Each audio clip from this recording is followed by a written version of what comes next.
What was the experience of the last episode, of shooting the last episode? Well, the last episode that aired, the 2-hour movie, was not the last thing we shot. It was the only reason I wanted to do the last season, to be able to do this long piece, and it was we had a lot of setbacks while we were shooting it. The set burned down in the mountains in Malibu. The exterior locations. But all these buildings, all those metal buildings, all that was left was little puddles of aluminum on the ground. I mean, it was just amazing. This fire swept through, a brush fire swept through. And it's intense heat that comes very fast. We had to be evacuated from there once because of a fire that didn't that time hit the set. But we had to get out because they said, if you don't get out now, when it comes through, it's going to come through at 40 miles an hour.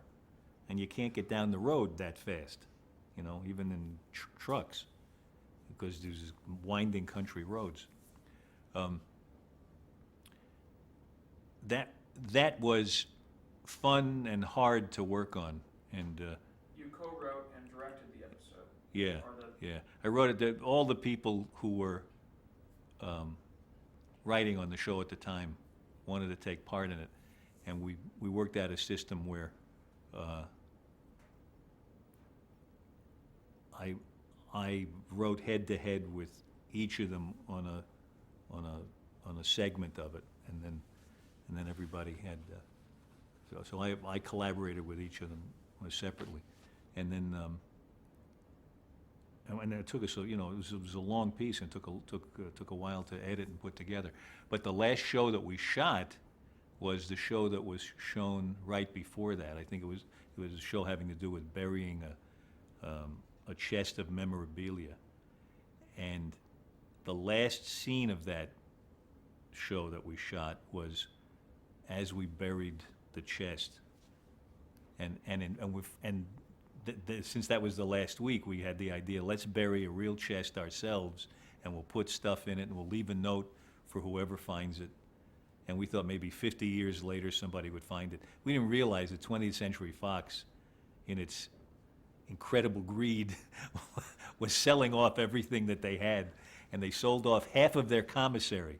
They had this kind of historic commissary where Shirley Temple used to eat lunch, and her picture was on the wall. They cut it right in half, and they sold that off for a building to build an office building, and they started digging within a few months after we buried our capsule, and some construction worker called me up and said, I got this thing, you want it? I said, no, I don't want it, it's for whoever found it. He says, oh, well, what'll I do with it?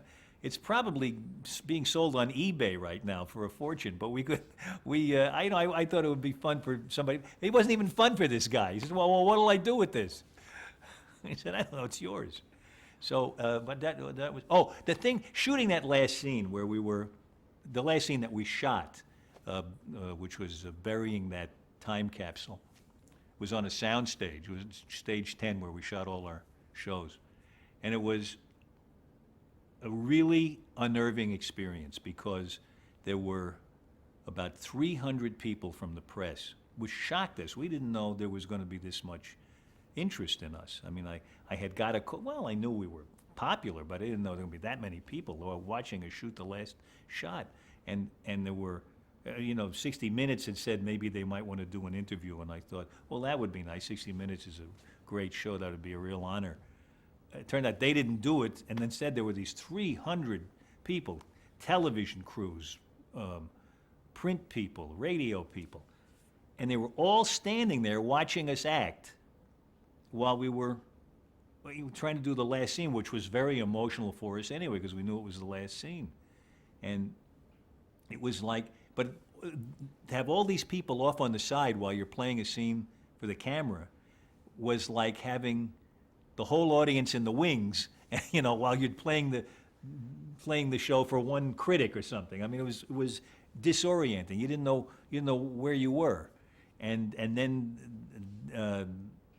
we got the last shot, and then people closed in on us, and it was a very weird experience. We were hugging and saying goodbye, and there were tears and stuff, and there's all these people. What's it feel like? What are you going to do next? And what's it like? Tell me about this. And then we had to do press conferences and things. It was an honor, of course, but we didn't have the private moment that we had all been looking forward to. It was really kind of an image of one of the things that made the show good, which was that to us it was a personal experience. We weren't getting up to be, I mean, this sounds self-aggrandizing to say this, but we weren't getting up to be self-aggrandizing. We weren't doing this, we weren't making an appearance in this big show. We were going in every day trying to be those people who had lived 25 years earlier in these terrifying situations in Korea. And we were trying to do our work. And it truly came as a surprise to us that there were so many people there on the last day. And before that, it had come as a surprise to us how many people were stopping us in airports and that kind of a thing. And it was almost as if we were part of some conspiracy. They would come up and they'd say, "Good work," and we really were aware of just doing the work, of the connection we had among ourselves. Do you think that is the reason for its huge popularity and the legacy of the show? Well, I think nobody knows what made the show as successful as it was. Some of it was some of the things I've just said. I think one of the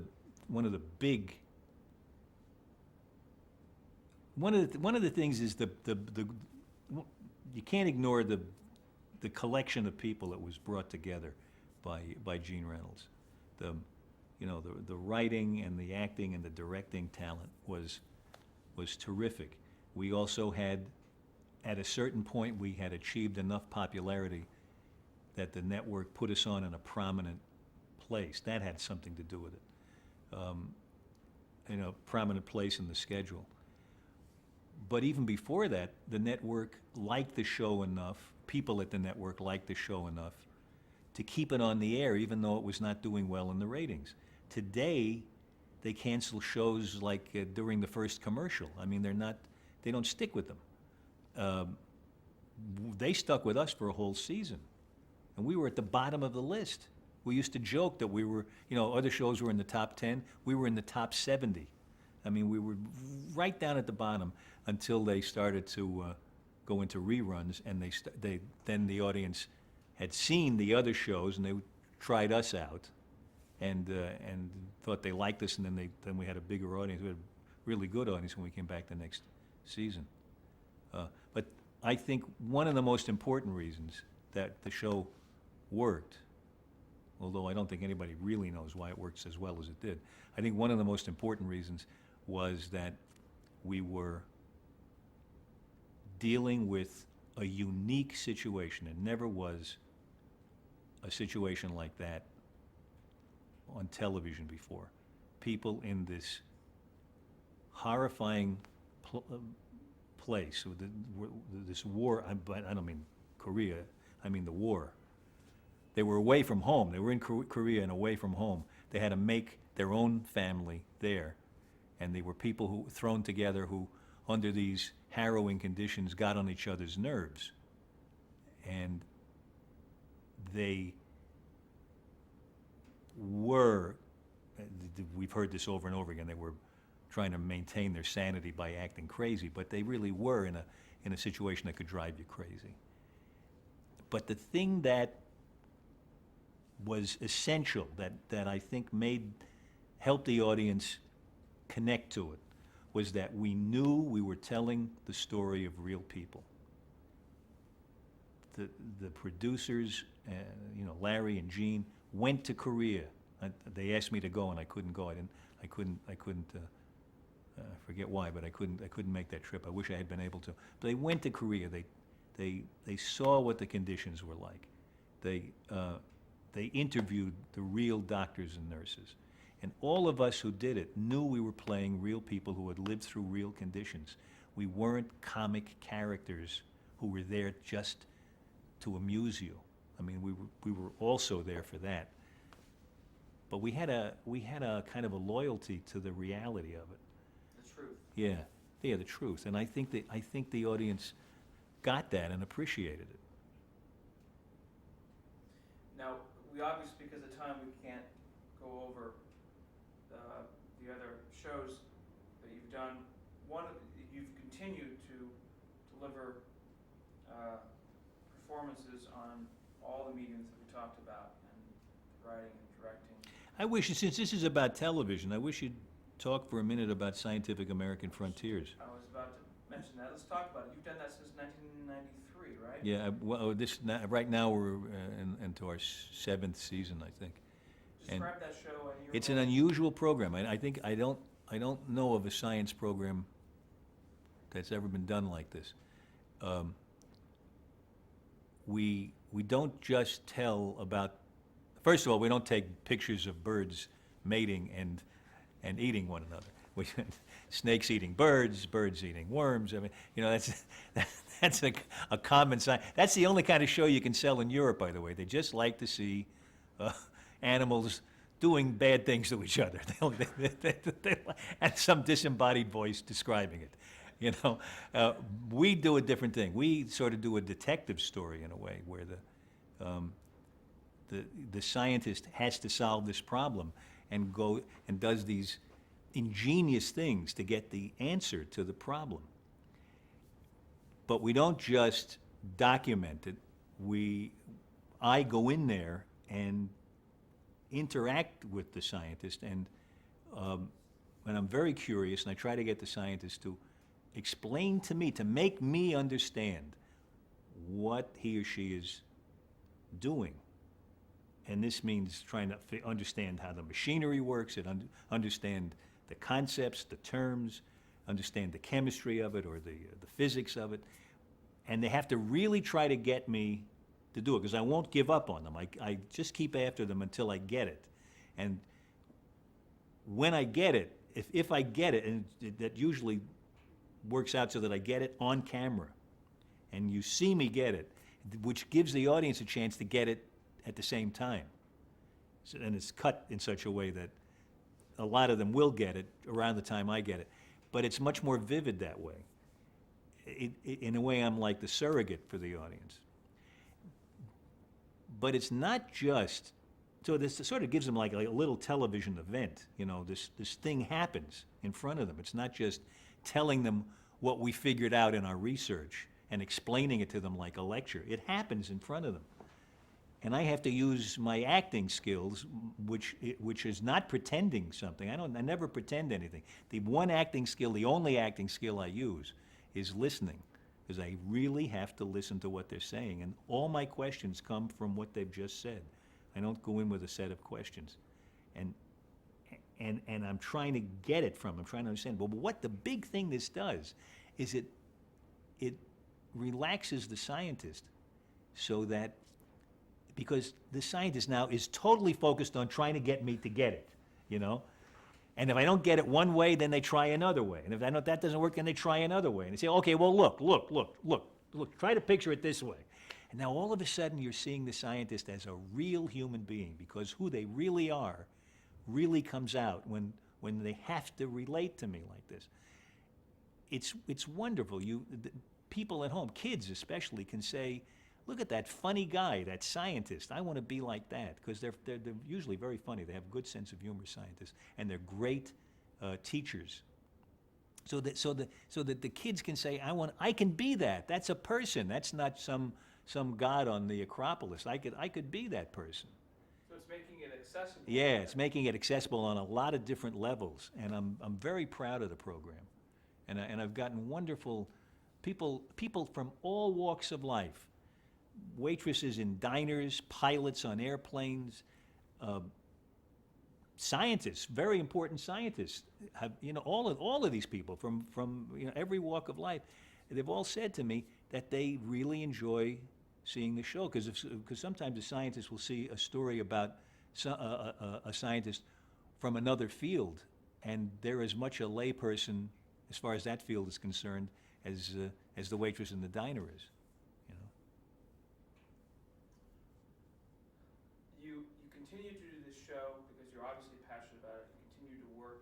This is, I'm assuming, important to you to keep working. You did episodes of ER recently. Yeah. How I had a wonderful time on ER. It was one of the happiest times I've ever had. I mean, it ranked with the MASH for me. That and doing art on the stage on Broadway, and the other wonderful experience I had was making a movie for also for television with cable. You consider cable television? Yes. Called Clubland. That Steven Weber wrote it, and we played father and son. We actually played his father and grandfather, and that was one of the happiest times I've ever had.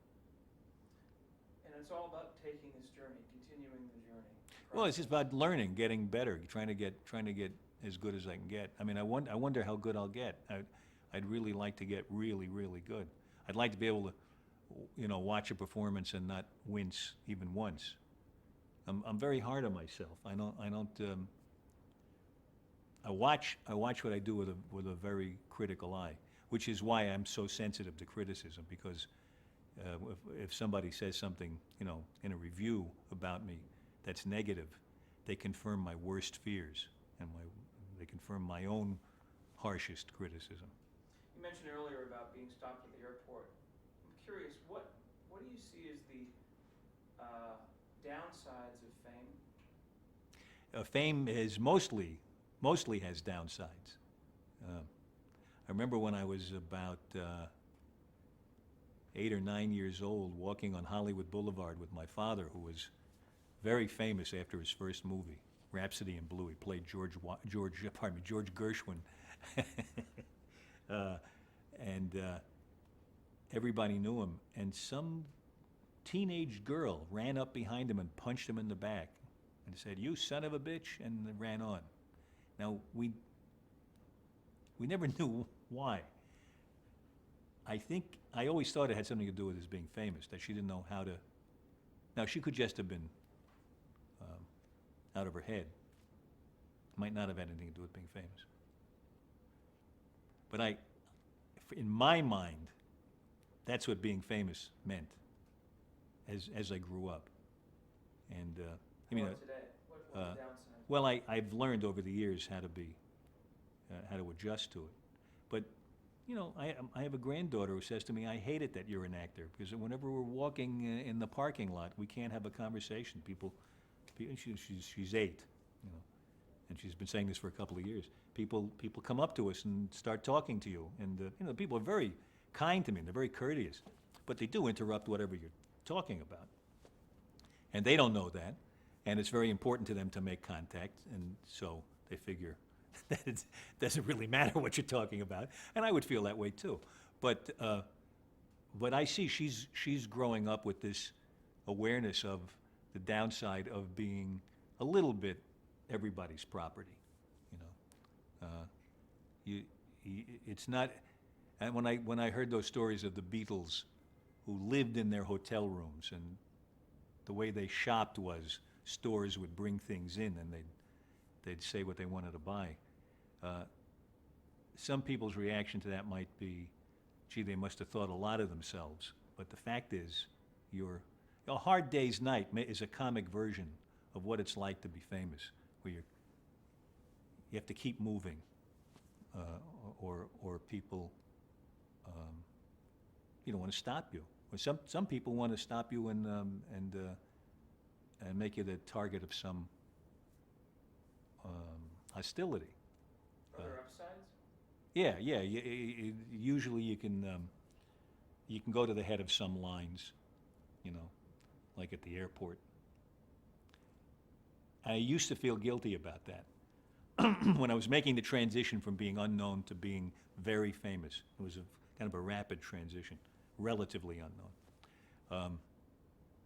I thought, I'm just a person like them, and I shouldn't I shouldn't get a table in a restaurant without waiting for it if other people are waiting, that kind of thing.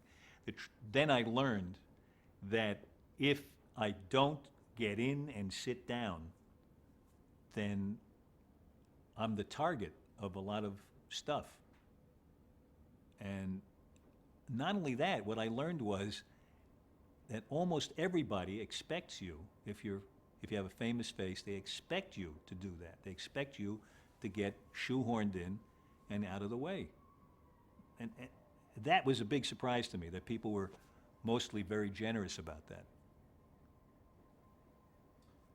What do you consider your proudest personal Achievement? achievement? Oh, my children and my grandchildren, my relationship with my wife. We haven't talked about your wife. Her name is? Arlene Alda, and she's an author of children's books, and she's a photographer. When we married, she was a clarinetist with the Houston Symphony under Stokowski. She's an accomplished photographer, prize-winning, you know. She has been an extraordinary mother and cook. I mean, she can do a lot of things, and she's very smart. She's smarter than I am, and I always find whenever we're at a big dinner table, almost no matter who's at the table, I find her the most interesting person there. I'm very interested to hear what she has to say. She always says things that I haven't heard before. I hear myself say the same things over and over again. I never hear her say the same thing twice. I don't know where she must stay up nights and writing this stuff, because I don't know where she gets it. I really enjoy it. But that's enough, right? Yep. Okay, thank you.